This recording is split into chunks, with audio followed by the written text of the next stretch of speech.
Welcome to a new episode of the CAT podcast, Consumer Ammunition Tactics, or CAT. I got a special guest today. It's my boy, Daraine Delevante. I'm going to read his bio, and we're going to get straight into it. We're going to get straight into the consumer law talk. We're going to get straight into how to get paid and all of that. No fluff, none of that. So Daraine, he wants you to know that he teaches average and elite consumers how to repair, rebuild, and restore their credit using consumer laws. In just 6 months, his life was transformed after studying and applying consumer law. As an Army veteran, he believes in service to the people. He believes consumers like you should be armed with the knowledge and grit to employ the laws that were created to protect and serve you. Some of his results include the fact that he built out an 800 credit score, credible consumer profile. And at the end of the day, he believes that you shouldn't have to pay someone to do something you can do 100% by yourself, because you, in fact, are the original creditor. Welcome to the podcast, Daraine. How you living? What's going on, King? I'm doing good. Doing good. Slightly under the weather. I don't know. I have this weird cough. Don't know where it came from, but it doesn't seem like it's paying rent. It's not going nowhere. Yeah. But it's all good though. My voice is still good. I've been doing a lot of speaking engagements, and I don't know if it's my voice adjusting now to speaking more than before, but something's transforming, and it's for the good though. It's all good. Okay, definitely. So we got the Michael Jordan flu game going on today. I don't know what's going on. Something's going on. I want to start by asking. Voice a little shaky. Oh man, how are you doing? Like any big wins, small wins during the week? Always wins. Okay. My mentees. So I got some mentees right now that are in competition. Who's getting the most collection deletions? I got one guy right now. In the last 2 months, I think he's approaching 47 collection deletions. Wow. And I got another mentee. He's like 32. He wants to catch up to the other guy, but the other guy is a beast. Wow. We got some bankruptcy, some charge-offs. We got like 5 late payments deleted. We're making wave. Perfect. That's amazing. We're definitely going to get into all the different consumer laws as far as how to remove and things of that nature. But I wanted to start by asking, who is Daraine? Because a lot of people know you as a consumer law expert, but who's Daraine? Where'd you grow up? We know you were an Army vet. Can we get into a little bit of your story? Yeah, definitely. So I was born in Jamaica. I lived there for 20 years. I was going to school for medicine. So at the time in 2010, I was studying biochemistry. And then I came here on a school work and travel visa. I went back, and then I came back, and I called my mom and I said, I'm not coming back. And she was like, what are you talking about? I'm like, I'm staying here. She's like, you got no family there, no nothing. I said, I know, I'll figure it out. So I got in touch with my godfather. I moved to New York. I lived with him for about 6 months. I got a job working at Five Guys, making $7.50 an hour. Oh, man. Did that for about 2 years, and then joined the military, moved to New Hampshire, and then moved back to New York, and I've been back to New York ever since. Credit. I was told no. I was told I need a co-signer. You don't have enough credit. You don't have enough history. All the things you can think of, I've been told. And there comes a point when you got to realize that, you're tired of always got to call my friend Kevin. Kevin, can you be a co-signer? And unwilling knowing to me that I was putting Kevin at risk. Because when someone co-signs for you, they say, I am signing to take on the liability if this person stops paying. I don't think people comprehend how much responsibility, when you say I'm going to co-sign, it's yours as well. There is no going around it. But I didn't know at the time that I was putting my friend at such a risk. I trust myself to pay back, but I didn't know that he had so much risk if I defaulted. So it's through learning this. And now we're talking 2012, 2013, 2014, just learning about credit, because I've only been here now 4 years, 3-4 years. So learning about credit and still didn't know what to do.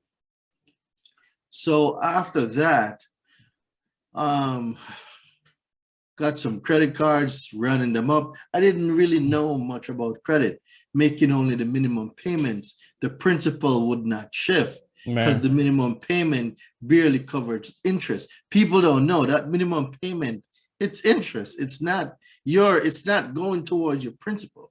Mm-hmm. It's the interest that they're getting every month. You're barely going to see that principal move. So it's seeing these trends now. And then I'm like, no, I need to be more financially responsible. So I started researching the American, credit system. I'm not from here. So I didn't know that this thing is so important.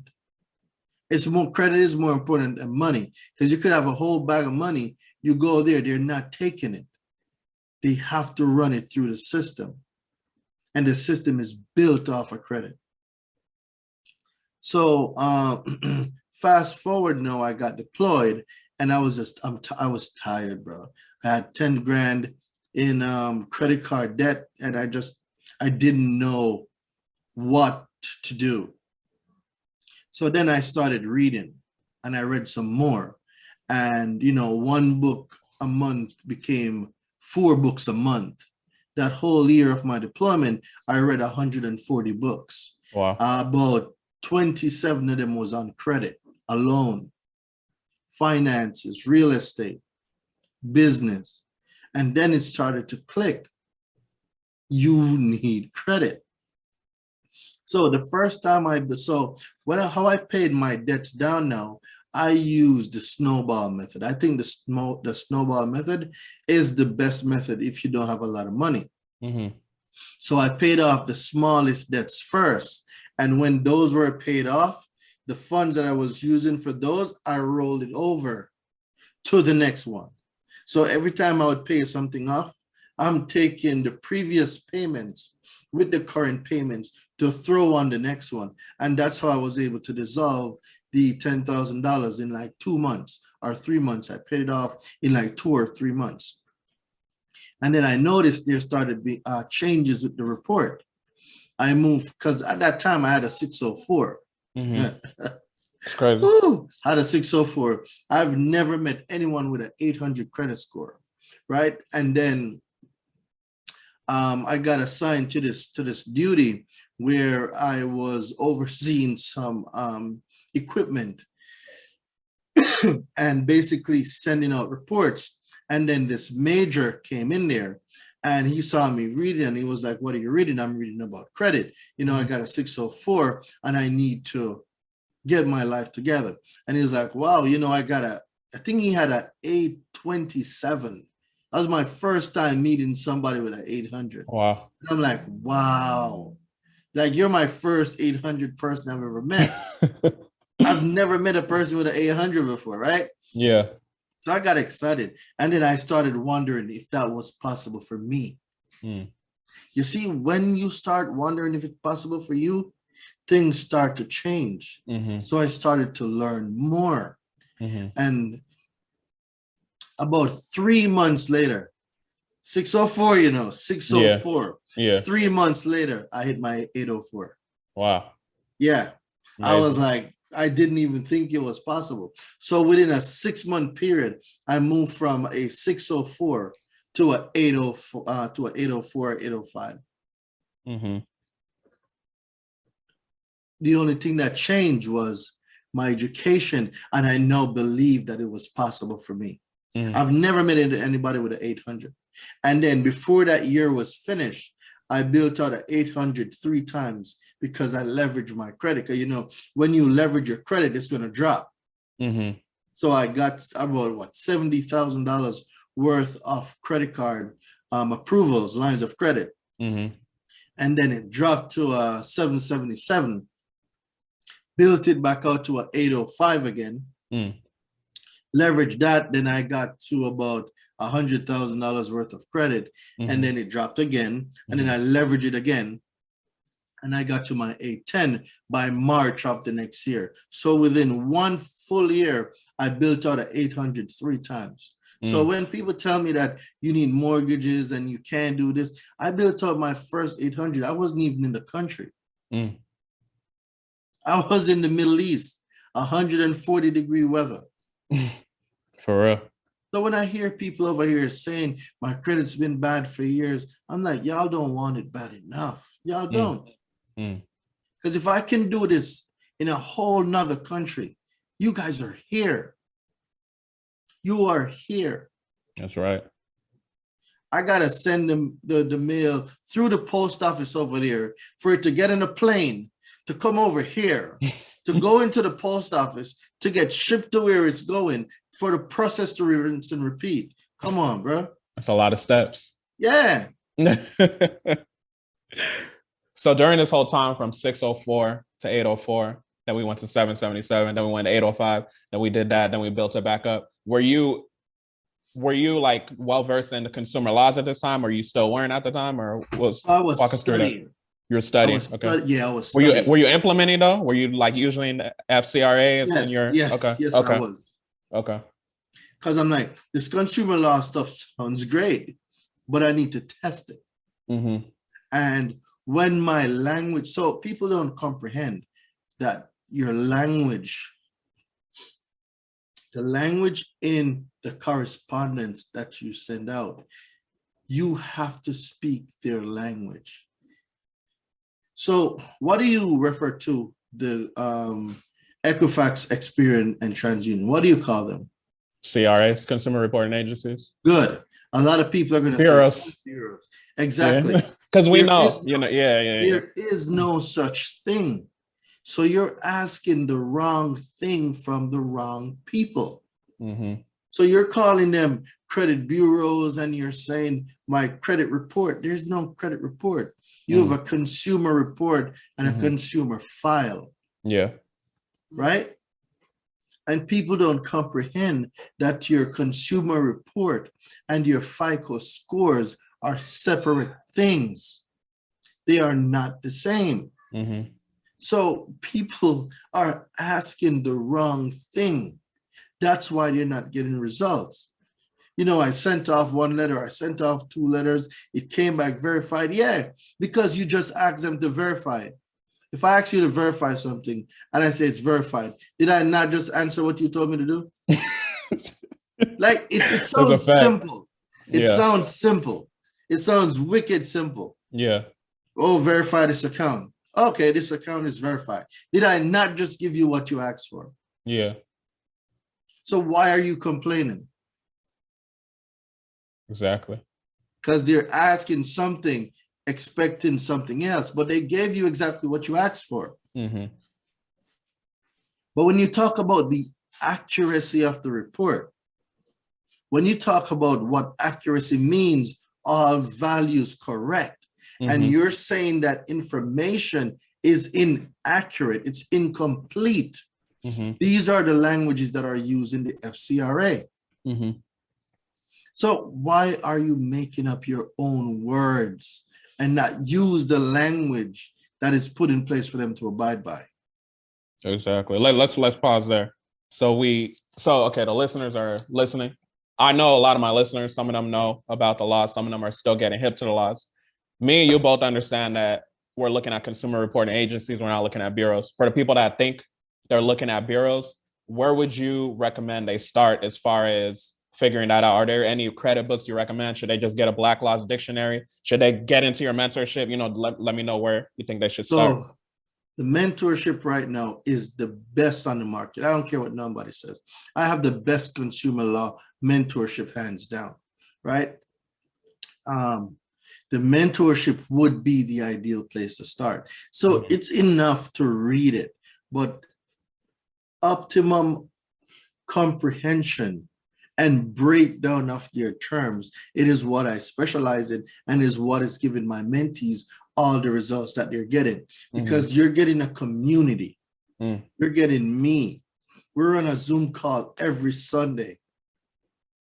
The Facebook group is lit.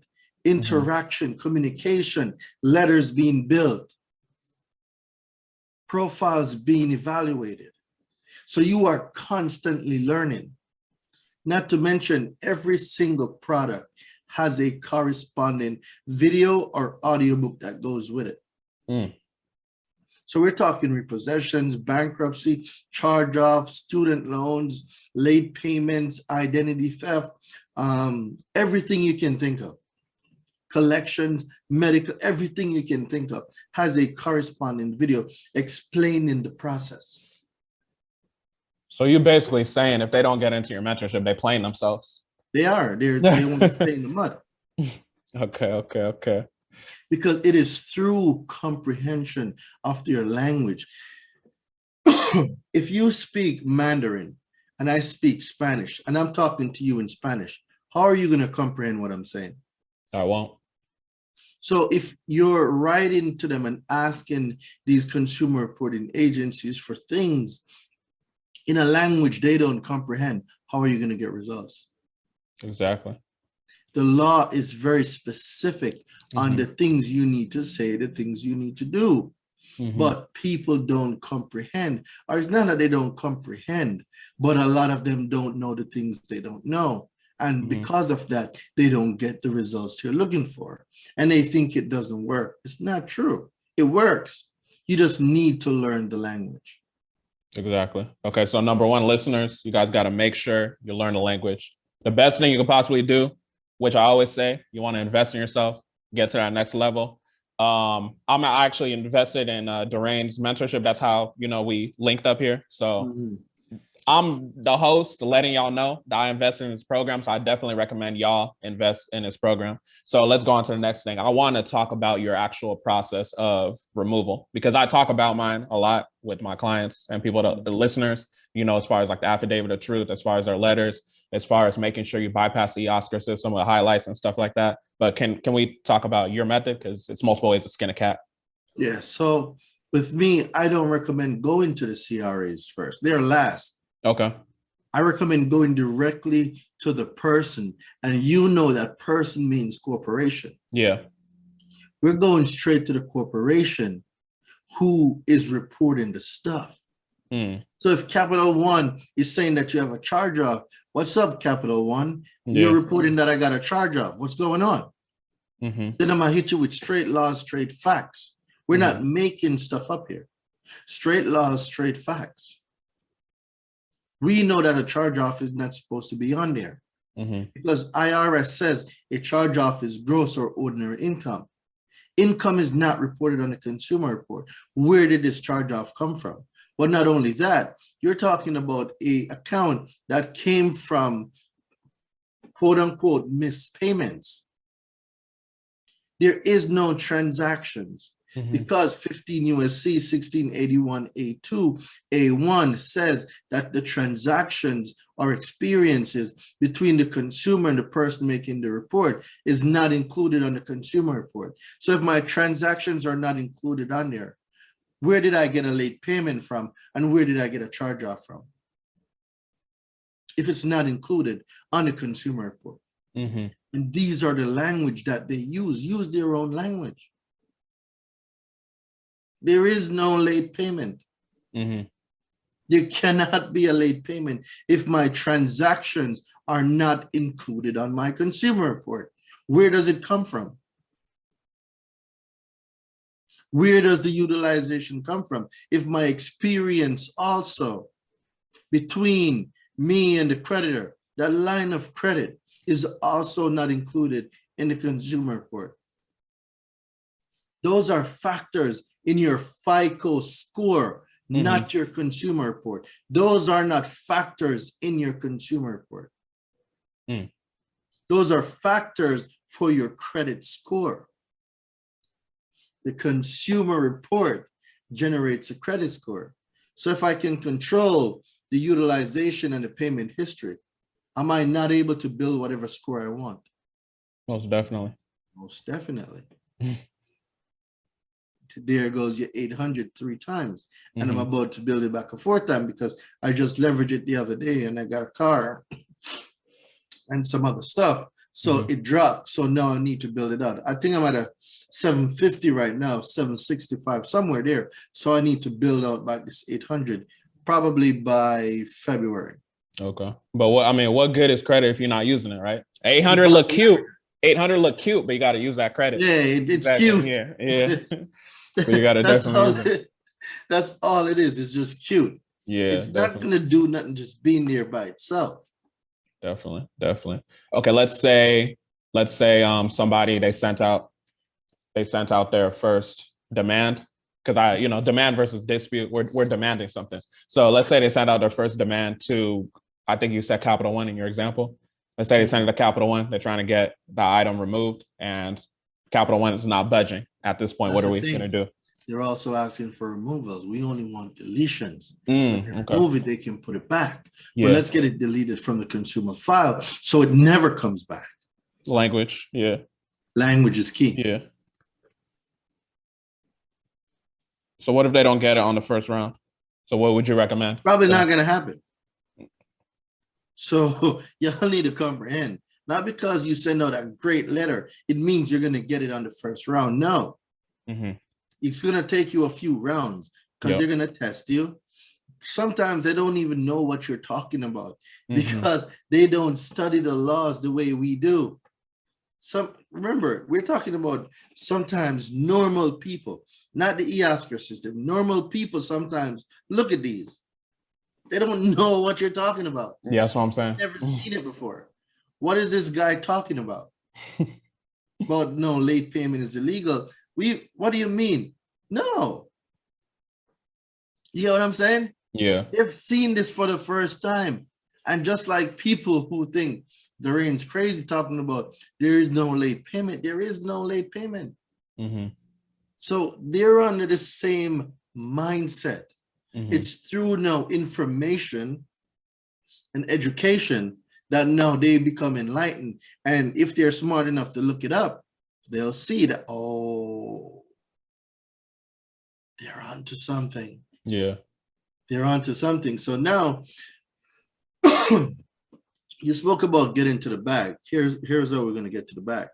We're going to send them a notice, a constructive notice or a dispute, whatever y'all want to call it, letting them know that the information is inaccurate and incomplete, right? After that, they're going to say, oh, we checked our records and all values are correct, or the account is accurate. Really? Okay. I'm going to give you an opportunity to cure, right? So this, and this is incorrect or inaccurate based on this law, and this law. I'm giving you an opportunity to cure. You have 10 days, right? Give you the 10 days. I'm showing you the law. I'm giving you all the reference for you to check. I'm not just saying, the stuff is inaccurate without no form of way for you to check it. Even though the burden of proof is not on me, it's on you. But because I want my results quick, I'll help you out. Let's pause there. In your process, are we using willful noncompliance or using 1681 and 1681? That's where we're going. That's where we're going. Okay. But before we go there, we have to set them up because this is chess, not checkers, right? Yeah. So we gave them the notice that the stuff is incorrect, right? Inaccurate. We gave them an opportunity to cure. They came back and talking about, oh, it's correct, all of this. No, it's not, guy. And then guess what? 15 USC 1681 S2 speaks about the responsibilities of furnishers of information to consumer reporting agencies, right? So the law clearly says under there, furnishers of information to consumer reporting agencies are prohibited. What does prohibited mean? You're not allowed to. You're not allowed to. They are prohibited to report information that they know or believe to be inaccurate. Is that the one that have a reasonable cause, I believe? Is that what it is? Not yet. Not that one? Okay. Now we're at 15 USC 1681 S2. So we're going to give them that part too, right? So we gave them the notice, an opportunity to cure, and now we're letting them know their responsibility under the law. 3 strikes. Take notes.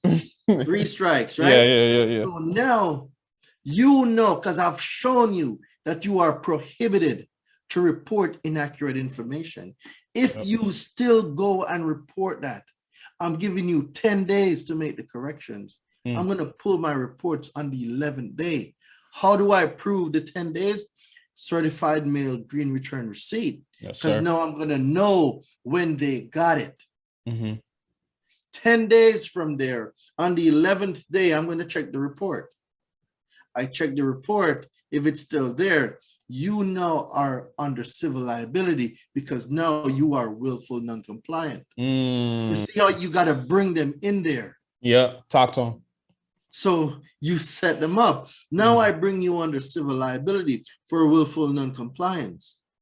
And then we're going to get paid because now I'm going to go apply for some shit, knowing I'm going to get denied because now I am damaged as a result of the failure.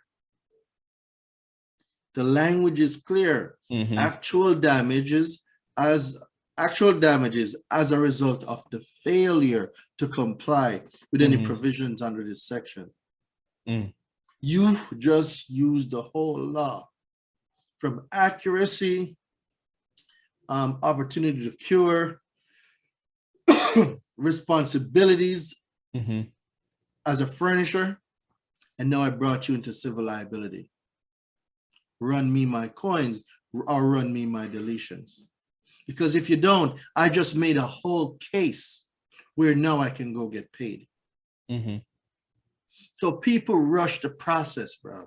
They rush the process and they overlook the steps.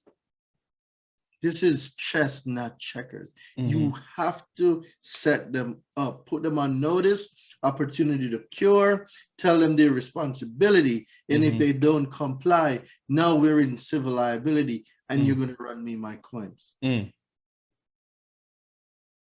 love what you said about the fact that people be rushing, because a lot of times when I'm talking to my listeners about the law, I let them know that understanding the consumer laws and practicing the consumer laws is more about the person you have to be versus what you're actually doing. Because a lot of people are like, oh, I sent, one round, I should have my deletion already. But it's like, it takes multiple rounds and things of that nature. Can you talk about, I know you're in the Army and I know the Army deals with discipline. Can you talk about the person you had to be, if that was in relation to maybe your patience and discipline with understanding and practicing consumer law?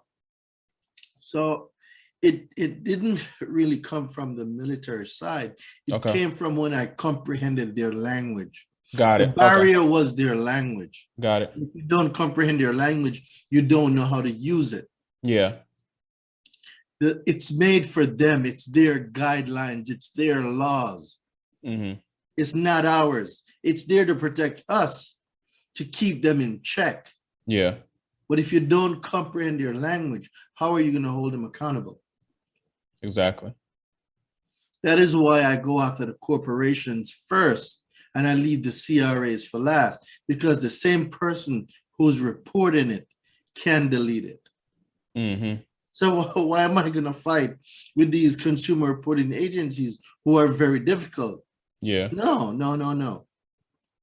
Especially knowing what I know under 15 USC 1681 S2. They are prohibited. Yeah. If they know or if they have reason to believe. And I'm going to make you believe that shit. Exactly. Yeah. So now you know, and the law prohibits you from doing it. Yeah. So if you go report, you're not only violating me under the civil liability section, but you just violated the section that speaks on what you're supposed to do. So I'm coming in for the bag. Yes, sir. Okay. It's all about steps. It's all about steps. Set them up. Don't rush the process. Set them up. Set them up. Definitely. And when they see you start setting them up, when they start seeing the green return receipts, the certified mail, you think they're not going to start taking notice? Yeah. Oh, this one is on to something. Yeah. Let's just get the deletion and get rid of them. Yeah. This one is on to something. They peep game. They're not stupid. Yeah. 4 letters, certified mail, notarized. Come on. affidavits, no. They are gearing up for something. Definitely.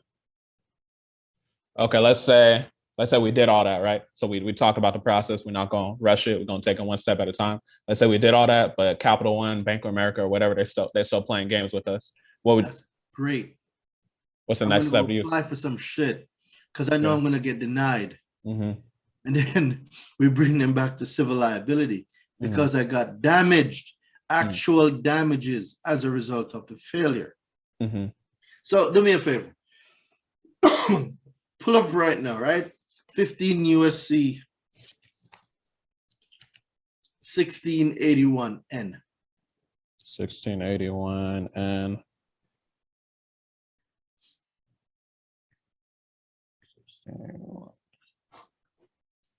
Should be on the Fair Credit Reporting Act under civil liability. Yes, sir. Got it. Read off that for me. Oh, my phone acting weird. Hold on. Okay, so civil liability for willful noncompliance. A, in general, any for person, what?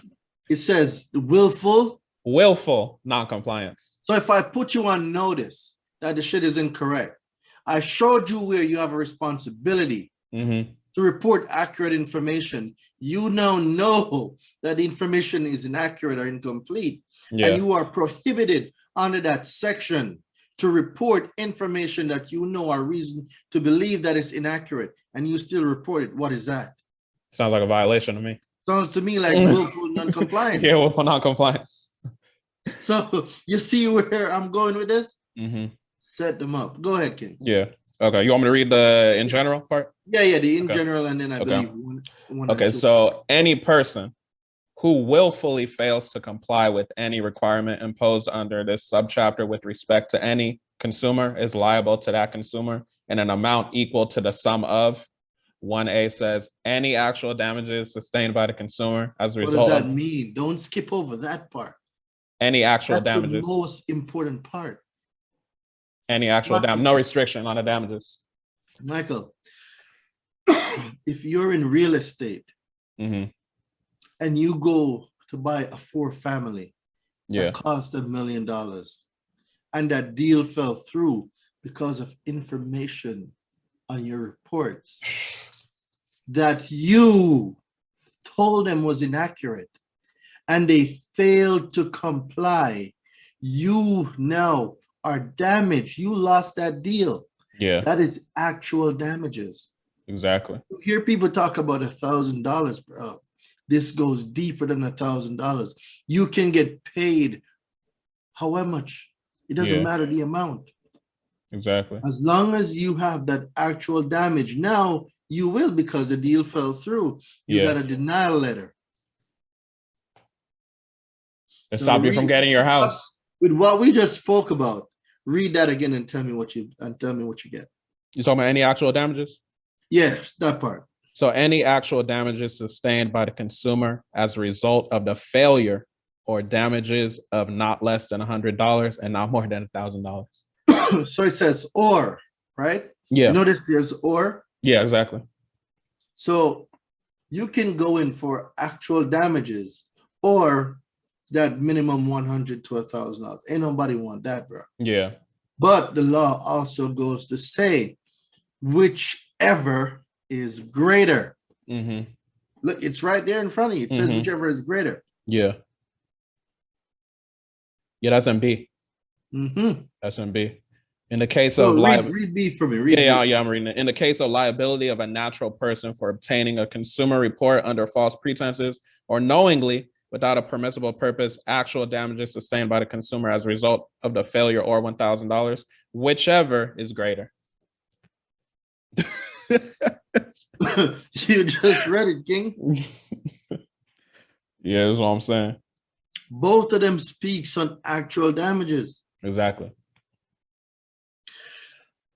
So a lot of people don't notice the difference between both sections. One speaks about if you are damaged as a result of their failure, but the other one speaks on now if you have inquiries, like what they do at the dealership. That's what B is talking about. For someone to obtain your reports without a permissible purpose, you giving them express permission, that type of stuff. And you got damage as a result of the failure of them doing that. So when we talk about, they shotgun your credit at the dealership, it's okay. You can get paid for that shit.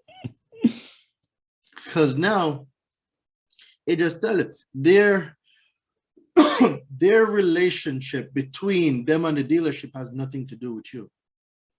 So if you got 15 inquiries and you only got finance from one company, and the rest they're saying, when you challenge it, we got permission from XYZ dealership. XYZ dealership is not me. Yeah. You have an agreement with them. I got no agreement with you. Tell you what, better yet, show me where under 15 USC 1681B2, where I gave you expressed permission, written permission for you, XYZ company, and me authorizing you to pull my credit. You'll never get it. Yep. Give me my deletions. You don't? Okay, no worries. Let me go apply for some shit. Because B just told you what you are owed if they pulled it without your permission. Yep. Actual damages, I'm going to go apply for some shit. Most definitely. Most definitely. While we're on the dealerships, let's talk about getting your down payment back. Because a lot of people hear about, getting the down payment back. So can we talk a little bit about going about that process? So I have friends that have done it. I've never gotten my down payment back. Okay. For me, the car that I got was like 3 or 4 years ago. Okay. So I'm a bit outside the statute of limitations. So even though they say that there's no statute of limitation on fraud, it's 4 years, it's kind of a long stretch. So when I got the new car, I didn't put nothing down. You zero money down? Got it totally free. Yeah. Gap insurance included, everything. So for that one, I can't go back after them for that because I just went there and got a car for free. Right? So technically, I don't have any case. They didn't take a down payment. They gave me what they were supposed to do under truth in lending because I knew what I knew and I didn't feel like giving up any cash. Gotcha. Now I need a new car.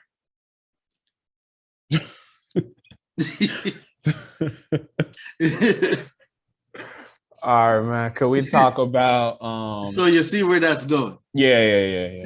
Now I need a new car. Yeah.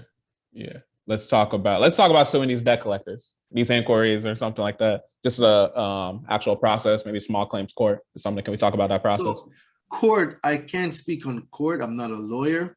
And I've never actually gone to court because they don't mess with me. Okay. So when my clients now have legal issues, I have consumer lawyers that I recommend them to. Because the last thing I want people to misconstrue what I'm saying as legal advice. And if I didn't do something, I'm not going to talk about it because I haven't gone to court. They don't want my type of smoke. So got you. I've been waiting for some smoke, but nothing. Okay, got you. Nothing we saying on the podcast is legal advice, by the way. But let's say I'm trying to get paid for an inquiry. What kind of recommendations as far as laws would you tell me? Because to me, I think about the exclusion section of the FCRA, but I'm curious about. Well, if we're talking about getting paid, you're going to get paid under the civil liability for whatever violation that they did. So just like how you would invoice a business, right? They are a corporation, B2B. So the same way how you'd invoice a business, you'd invoice them. So what you'll do is you'll calculate your violations, put it on the invoice.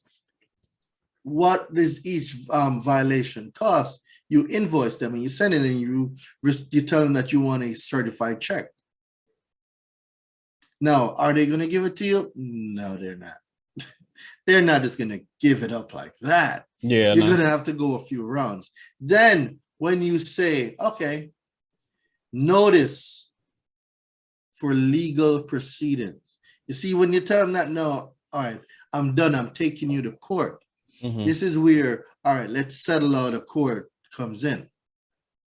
So you might have to push a few times. And people think, oh, because you know all of this stuff and you send them a letter, it's going to happen. It doesn't happen that fast, bro.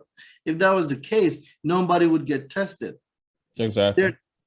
Then everybody would be running upon them. Yeah. They're not going to do that. They are not going to roll over and give it to you. You got to go in there. Mm-hmm. You have to go in there. So it's right now you give them notice for legal proceedings and they know you're serious because now the letter is coming from your lawyer. Now their lawyer's got to look at it. You think the lawyer is not going to look up these civil liability sections? They are. Listen, it's cheaper to pay them $1,000 because if we go into court, oh, it's a lot of fees. It's a lot of fees. Time, flying in, doing all that.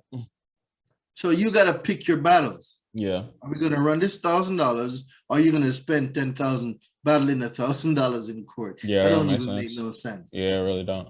So there now, you're able to get certain things done. Okay. Let's say, I know most of my listeners are familiar with the law a little bit, but you know, you get new listeners each and every day. Let's say I've never heard anything about consumer laws. I think I'm talking to bureaus. I don't know nothing about consumer reporting agencies. Where would you recommend I start? I guess besides like the mentorship. Let's say someone, they're like, oh, I don't have money. I want to start for free. Find me on YouTube. Find my videos on YouTube. Okay, you got a YouTube. Okay. So find me on YouTube. Okay.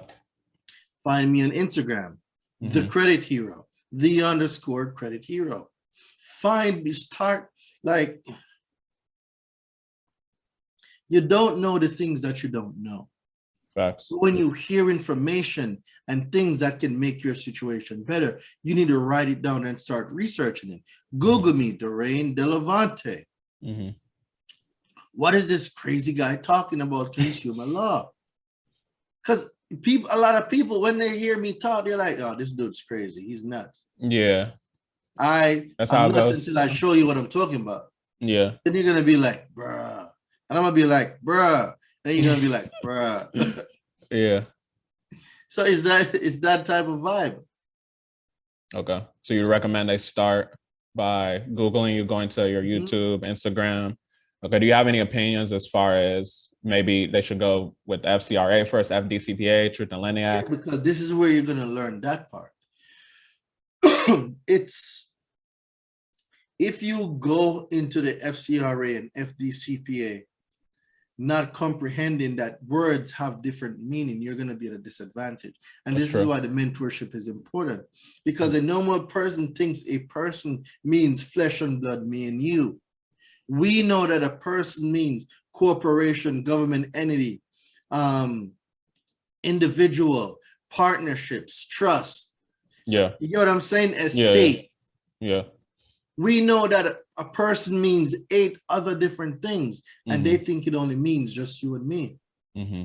So can they do it? Yes, but they will not get the same out of reading it without a mentor, because the language is different. And if you're not up on your Black's Law Dictionary and stuff like that to comprehend and break down these words, you will be at a disadvantage. It's not saying it for you to join the mentorship or anything, but the shortest path to success is a mentor. That's true. So and what's going to take you a year to figure out, you'll figure it out in a week with a mentor, and that is facts. That's definitely facts. I believe I know the answer to the question, but I still want to ask you anyway. I know the level you're at as far as, consumer law you've been studying. At the level you're at right now, do you still have a consumer law mentor? Yes. Exactly. Yeah, exactly. So I have some lawyers too, to be fair. Oh, they're actual law. Okay. Yeah, they're consumer attorneys. Yeah. Oh, okay, that's dope. Yeah. And the reason why I was asking is because a lot of people, I'm always telling them, you got to invest in yourself. The fact that everything you've achieved what you've achieved. You have mentees that's getting rid of 80,000 collections. You know what I'm saying? The fact that you have all those results and you still have a mentor, that lets you know that the common person doesn't know anything about consumer law. You got to invest in yourself. You got to get associated with a mentor, because like you said, it is a cheat code. At the end of the day, you don't know what you don't know, like you were saying. So it's just important for people to invest in themselves. And I just wanted to make that a point, because I was like 1,000% confident. I know your mindset. I know you still have a mentor, even at the level that you're at. You know what I'm saying? So I think it's really important that people continue to invest in themselves. And You have to. yeah, You have to, because the minute you think Chico, you know it all and you stop learning, is the minute you're going to be at a disadvantage. exactly. It's an ongoing process.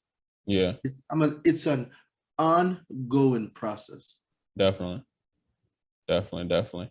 Would you say that there is, because I get a lot of people asking me, like, when I'm speaking about the laws, they're asking me like, oh, how long did it take you to know like the foundation and all of that?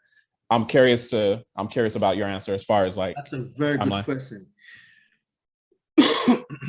It's as quick as you want to make it. It's as long as you want to make it. It's all about the effort that you put in there. Mm-hmm. You cannot sow peach seed and expect to reap apples. Yeah. You get what you put in. Yeah. Okay. So I guess as far as are you the only one like within your family that knows about all these consumer? Are you spitting the consumer laws to them as well?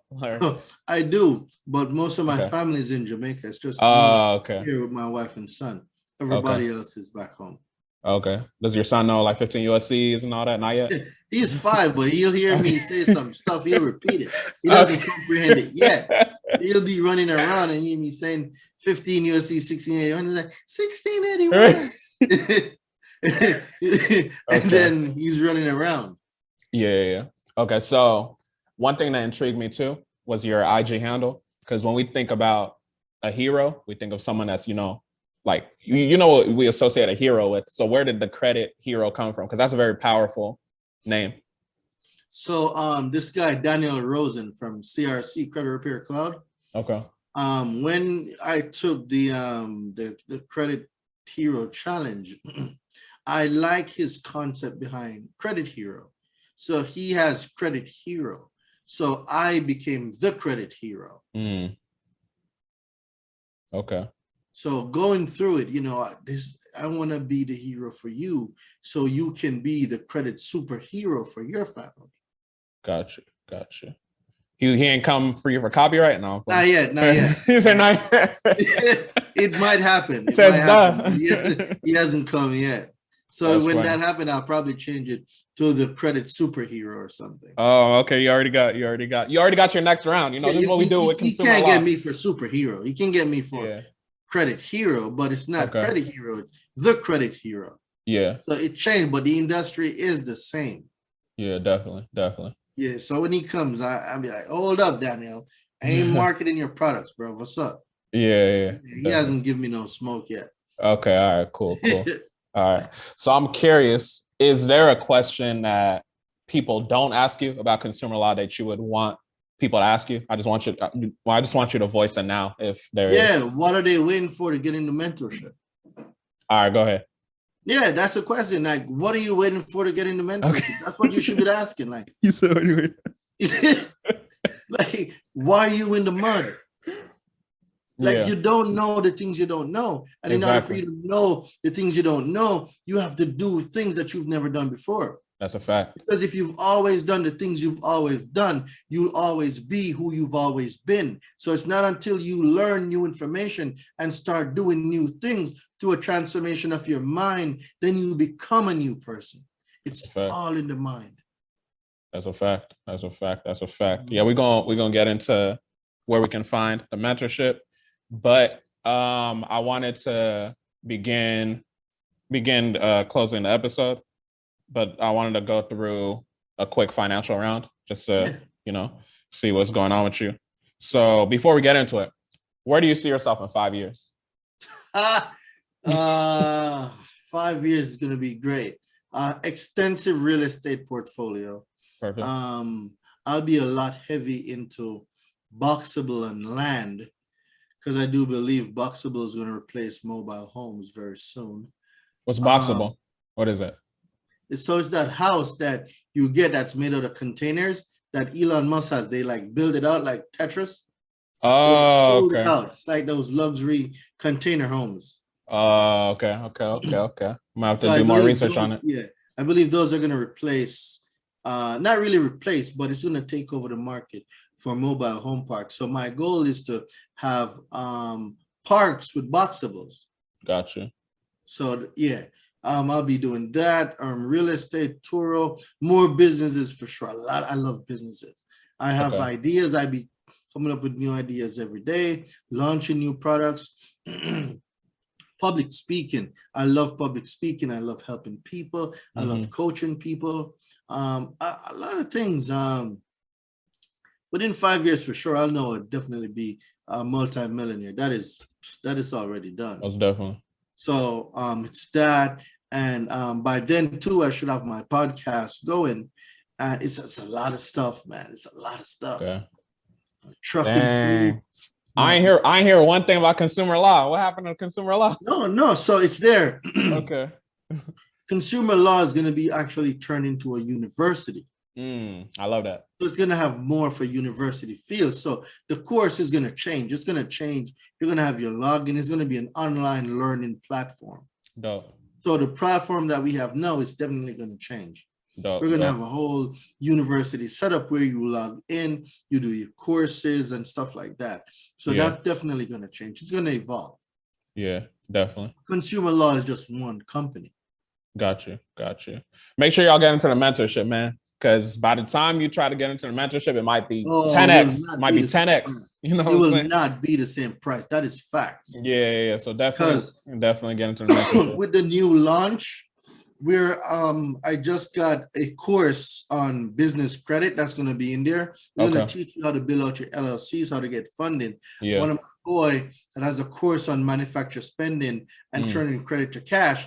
We're going to put that in there too. And more courses are going to be added. The price will not be the same. Most definitely not. Most definitely.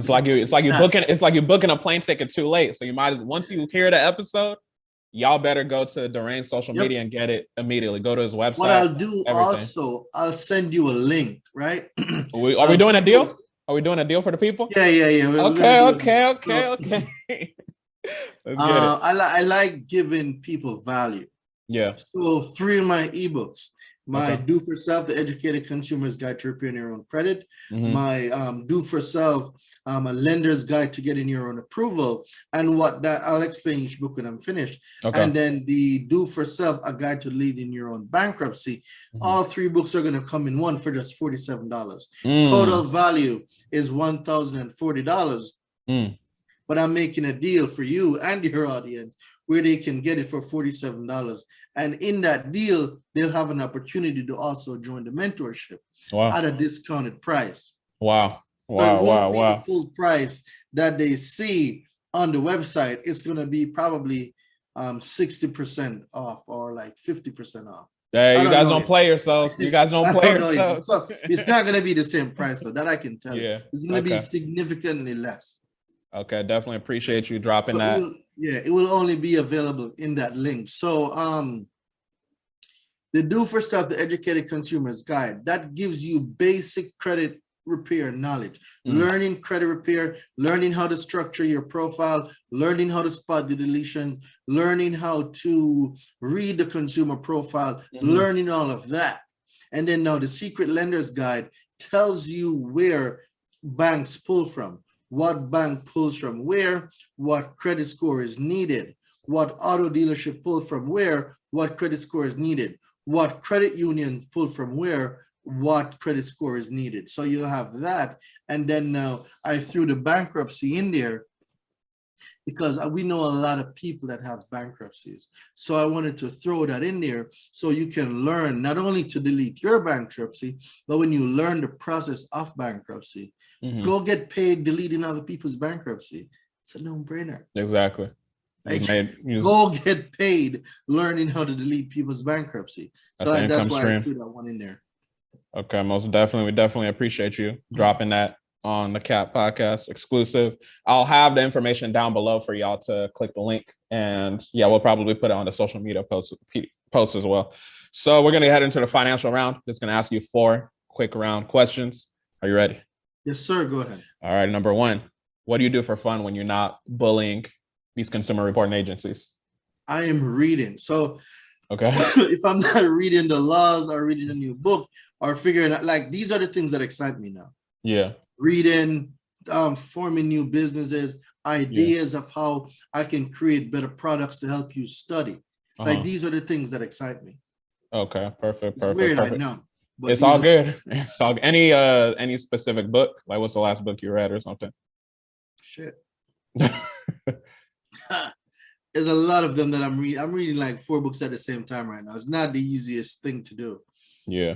because so I'd say right now I'm studying systems. So there's this book called Systemology. Mm-hmm. It's not a credit book or a consumer law book, but it gives you ideas of how to build your systems out and the things that you need to put in place. Now, as it pertains to consumer law, the new FDCPA, there's new rules that are in effect now for the FDCPA. So in terms of consumer law, that's what I'm reading. Okay. Some of the old stuff is not going to work anymore because the new rules are in effect. Got it. All right. My next question. What's your favorite credit resource and why? It could be a podcast, book. I know you read a lot of books. Cornell Law Institute. Okay. And The Cat Podcast. I'm just the playing. Go ahead. NCLC. All right. Okay. National Consumer Law Center. I love Okay. their stuff. Yep. Okay. Okay. NCLC. Most definitely. Okay. You forgot the Cat Podcast. Hold on. Right. I'm just playing. Hold on. Now you said books. Come now, on, man. I said podcast, book, or whatever. Oh, you did? Okay. Yeah. Okay. I thought there was an or in there. My bad. I thought there was an You or. said an or. So he chose which one I he heard wanted. an or. Was there an or? No. There was an and. There was no or, there was no and. This dude using a law on me now. So this is where language comes in, you know. Exactly, I need to hear that word. So when you say and, I know you mean everything, but if you say or you're gonna choose. means I got a choice. Yeah, exactly. Yeah. So yeah, listen, everybody on here right now that's checking out the Cat Podcast, like if you haven't subscribed, you need to subscribe. If this isn't a part of your morning rituals, right? If this isn't a part of your morning rituals, you need to make it. You need to feed your mind the things you need to become. Because if you feed your mind garbage, you're going to get out garbage. But when you feed your mind information that changes your life, that changes your family's life, what do you think is going to happen to you? We are what we eat. Listen, we are self-made, but only the rich admit it. We're all self-made, but only rich people will admit it. Yep. So a person would rather go listen to some music than listen to what's going on right here on the Cat Podcast. What's music going to do for you? Is that going to give you good credit? Is that going to get you approval in the bank? I know the information on this podcast can. So why are you not subscribed? That's my take on it. Sorry about the rant, but sometimes you just ain't no rant, man. I appreciate the flowers. All right. So next question. What habit can you attribute to your success with consumer law? I love what I do. It's weird, but I love reading the laws because I find some new shit. I'm like, yo, I bet they don't know that. Yeah. It's exciting, bro. You know, when people read to read, I read the laws to be entertained. Yeah. Because I know I'm going to know some shit that 98% of people don't know. And I'm going to be like, oh, it's on now. That's a fact. Yeah. That's a fact. Okay. The fact that you have the passion for it, you love it. Okay. It makes it much easier and better to understand. Ooh, that word understand. Comprehend. I am not under nothing. I comprehend everything. Okay. I like that. That's a good correction. I like that. Yeah, I'm working on deleting certain words from my vocabulary, like trying. And I just heard try, but yeah. Then you notice that one's hard. Yeah, you did catch it. Yeah. Okay, perfect. Our last question. If you could change one thing about the Black community related to maybe consumer laws and credit, what would it be and why? We need to read more. We need to read more and stop trying to be like the Joneses. We spend so much on things that is not of value. We buy cars, we buy shoes, we buy bags, clothes, belts. What is that doing for you financially. If you're buying it to sell it back, I am with that. It makes you money. It feeds your family. But if you're just buying these things just to look like people, then you don't have a bank account and you are overdraft and come on, no.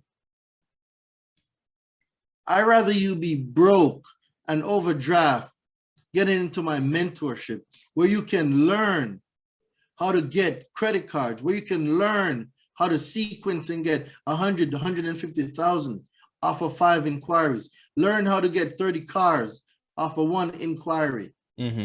Learn how to delete any account from your consumer report.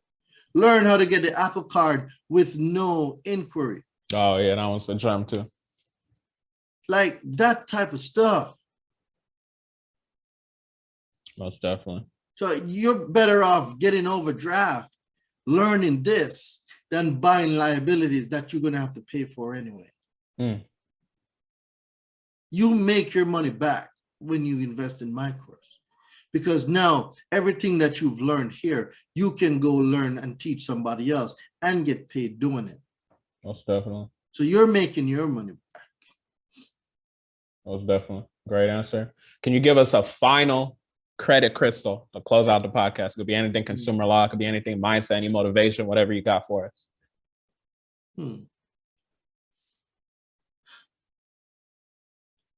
A consumer, not a consumer. Let's see.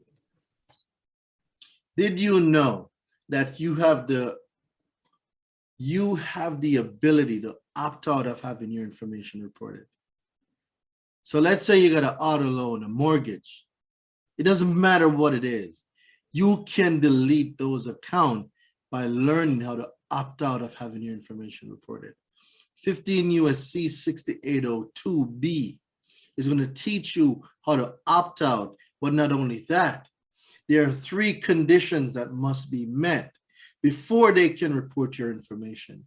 And if they don't meet all 3 criteria, your information should not be reported. And it's through that you opt out and delete any account. That's some sauce. Sauce. Appreciate you, Daraine, for blessing the podcast, giving the game. I remember when we connected on Clubhouse, I already knew this was going to be one of them episodes. You feel me? So you definitely did your thing. Can you tell us where we can find you? We'll probably go in on next one. Oh, okay. We ain't even get warmed up. We didn't even get warmed up yet. We were just talking. This was nothing. Hey man, can you let us know? My Zooms go for 7-8 hours, bro. Yeah, man. We've only been on here probably 45 minutes. Yeah, man. We got to give him a warm up. We got to give him something to work with. This is warm up. We got to give him something to work with. You feel me? Yeah, this is warm up. Yeah, yes, sir. So where can we find your information? Instagram, The Credit Hero. Or you can type in Daraine Delevante. That will bring it up. Clubhouse, D Delevante, DDELEVANTE. Facebook, Daraine Delevante, DARAINE. If you type Daraine Delevante in Google, it's going to bring up my website. I'll send you the links and my social media handles and the link for your listeners to get the $47 ebook, where they'll be able to get all 3, but most importantly, they'll be able to join the mentorship, which is key, which is going to give them the framework, the comprehension, the breakdown of the words, so they're able to take themselves and leave bad credit in 2021. Well, I hope you're going to hear this before 2022. So they leave bad credit in 2021 and they step into 2022 with a new mindset, because it is through the renewal of a new mind are you able to achieve the things you want to achieve. It's all mindset. I don't care what it is. You cannot have an 800 with a 500 credit score mindset. It does not work. Yeah. Doesn't work. The mind has to be renewed to match the current level you're going on. Most definitely. Appreciate you. Y'all have a blessed one. Thank you, King. Yes, sir.